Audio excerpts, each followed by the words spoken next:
There is a specific number that has been burned into our collective consciousness for decades. It sits on a pedestal like a golden idol in the American psyche. It is the holy grail of the middle class. $100,000 a year. We grow up believing that this is the final finish line. We are told by our parents and our teachers that once you hit six figures, the struggle ends. The clouds are supposed to part and the anxiety is supposed to disappear. You finally get to buy the house with a white picket fence and the freedom to breathe. So you grind through your 20s and you take on the debt for the degree. You work late nights and you sacrifice your weekends for that big promotion. And finally, one day your salary hits that magic number. You feel like you have finally arrived. But then 6 months later, you look at your bank account on a Tuesday night and realize something terrifying. You feel more broke than you did when you were making $60,000. You have more debt and less free time. Your stress is higher and your savings account is actually shrinking. You are not crazy. You are the victim of a mathematical phenomenon called the middle class squeeze. You have walked into a structural trap where the government and the banks have conspired to take every extra dollar. Today, we are going to perform a forensic audit on the six-figure lie. We are going to look at the brutal math of tax brackets and the psychological warfare of lifestyle creep. We will prove why, in this economy, earning more money often leads to having less wealth. This is not just about inflation. It is about a system designed to strip the middle class of its capital. The fundamental problem is that our brains are anchored to a version of reality that has not existed for 20 years. In the year 1995, earning $100,000 put you in the top tier of society. It was private school and country club money. But thanks to the silent killer called inflation, that money has lost its power. $100,000 today is equivalent to roughly $48,000 in the 90s. You have a luxury salary on paper, but working class purchasing power in reality. The label on your desk says executive, but the math says you are just surviving. The tragedy is that we still budget as if we are the 1995 executive. We are trying to maintain a lifestyle that the currency can no longer support. It is a mass delusion financed by credit cards. We are acting out a script that became obsolete 2 decades ago. But inflation is only the surface level of this scam. The real trap happens in the tax code. We need to talk about the specific hellscape known as the middle-class donut hole. When you are poor, the government provides a safety net. You get subsidies and tax credits to help you survive. When you are super rich, the government helps you as well. The wealthy have capital gains rates and depreciation loopholes. But the middle class is the cash cow of the system. You are the only group that pays the full retail price for existence. You make too much money to get help, but you do not make enough to rig the system. You are stuck in the middle, paying the bill for everyone else. Let us look at the raise trap, which is something nobody warns you about in human resources. Let us say you get a raise of $25,000. In your head, you think that is $2,000 extra every month. You think that will cover a mortgage payment or a luxury vacation. But the math does not work that way.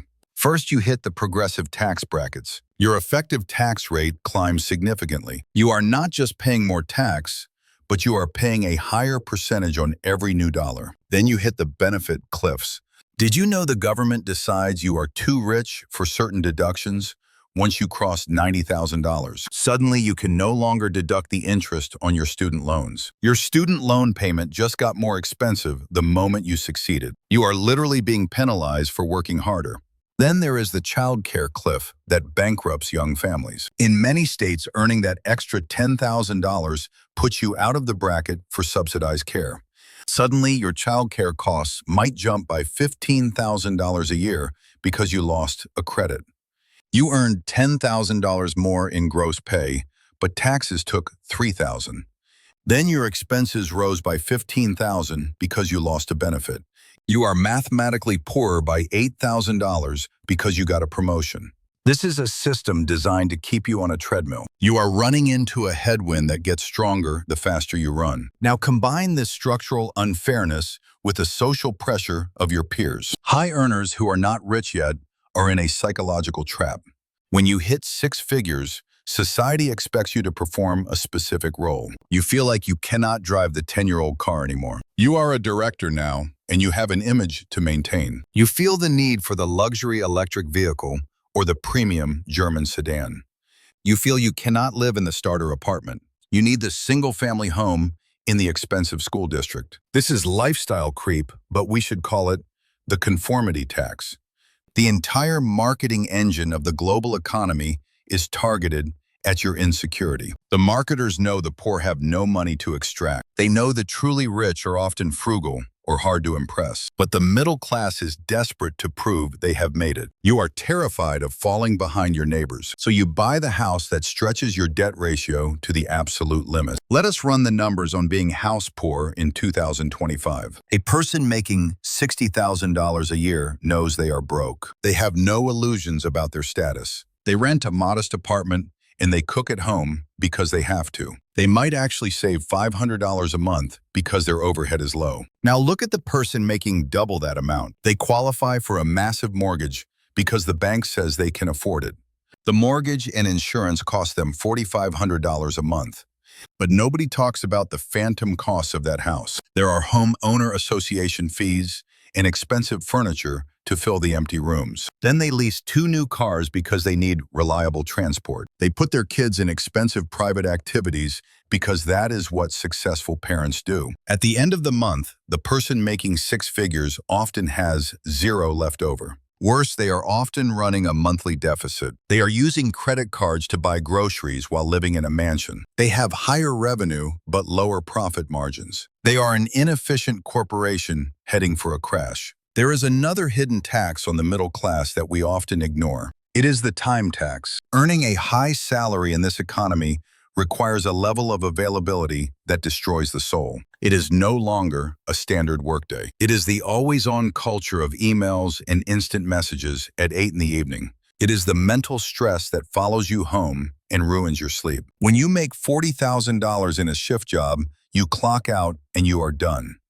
When you make $100,000 in the knowledge economy, you never truly clock out. Your brain is always leased to the corporation. And what do we do when we are stressed and time poor? We spend money to solve our problems. We create a convenience industrial complex around our lives. We order expensive delivery food because we are too tired to cook. We hire cleaners because we do not have the energy to scrub the floors. We subscribe to multiple streaming services just to numb our minds. A huge chunk of that high salary is spent just trying to survive the job itself. You are paying a premium to endure your own career. You are in a cycle of earning money to pay for the therapy and the takeout you need because of the work. This leads to what experts call the golden handcuffs. You might hate your job, but you cannot afford to quit. You have built a high-cost infrastructure around your life. You have the mortgage and the tuition and the leases. You have leveraged yourself based on the assumption that the high income will always continue. You have 0 optionality in your life. The person with low expenses can quit tomorrow and figure it out. The high earner with high expenses is a prisoner to their own lifestyle. This is why you see successful people who are secretly drowning in debt. They fell for the scam. They thought the income number was the ultimate goal. But income is not wealth. This is the most critical distinction you must understand. Income is just the speed at which you run. Wealth is how much distance you actually cover. If you run at 100 miles per hour on a treadmill, you have 0 wealth. You just have a lot of sweat and a high heart rate. You have high cash flow, but 0 net worth. The middle class is also facing a massive retirement crisis. High earners are notoriously bad at saving because of Parkinson's law. This law states that expenses always rise to meet income. Every time you get a raise, you find a new need. You upgrade your grocery store or your gym membership. You absorb the surplus instantly into your lifestyle. This means a person making $150,000 often saves nothing, but they have developed a taste for an expensive lifestyle. To maintain that lifestyle in retirement, they will need millions of dollars. The person living a simpler life needs much less to be happy. The high earner has actually dug themselves a deeper hole. They have raised the bar for their own survival so high, they can never stop working. So how do we escape the middle-class scam? It requires a radical shift in your psychology. You have to divorce your ego from your income. You have to refuse to act your wage. The system is designed to take your capital through status signaling. You must opt out of the signal game. If you make $100,000, you need to live like you make $50,000. I know that sounds extreme and perhaps unfun, But that gap is your freedom. That is the money that buys you out of the prison. The bank wants you to upgrade so they can charge you interest. Your neighbors want you to upgrade so they do not feel bad about their own choices. The greatest act of rebellion is to stay put. Keep the modest apartment and drive the old car until the wheels fall off. When you get a raise, you should hide it from yourself. Pretend it never happened. This is a strategy called stealth wealth. Automatically move that extra money into an investment account before you see it. If you see the money in your checking account, you will spend it. If it vanishes into the market automatically, you will build wealth in the background. You have to artificially induce scarcity in your own life. Make yourself feel broke so that you do not spend money on things that do not matter. We need to redefine what middle class actually means. It should not mean maximum consumption. It should not mean keeping up with people who are secretly broke. It should mean maximum optionality. The true flex in the modern world is not a luxury car. It is the ability to lose your job and not panic for 2 years. It is the ability to say no to a toxic boss because you do not need the next check. It is the ability to take a risk on a new dream. Do not let the 6-figure number fool you. That number is the new baseline for struggle unless you manage your overhead. Stop chasing the salary title and start chasing the net profit of your life.